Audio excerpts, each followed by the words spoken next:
Xo'p, ustoz, nima edi? 1-oktyabr o'qituvchilar kunini tabriklayman. A, Nasib o'zizga sovg'a jo'nataveraman. Telegramda o'zida lekin. Xo'p. Ustozni ilmini olish kerak bolalar. Ustozni ilmini olmasdan ya'ni ustozga yomon gapirib yoki ustozni xafa qilib, ustozni hurmatsizlik qilib siz u ilmni ololmaymiz. Ustozni har doim hurmat qilishimiz kerak. Ustozni nima desa xo'p deyishimiz kerak.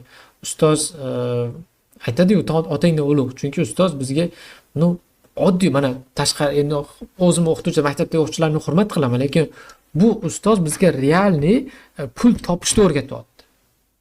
Qayerga mana buni qilsang bunaqa bo'ladi, buni qilsang bunaqa bo'ladi. O'rgatib ham turibdi.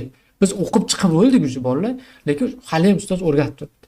Ustoz joningiz omon bo'lsin, oilangiz baxtiga sog' bo'ling. Rahmat kattakon, shuncha ilm berdingiz. Endi bu yog'iga biz gaz qilishimiz kerak bolalar. Ustoz shuncha narsani o'rgatdi.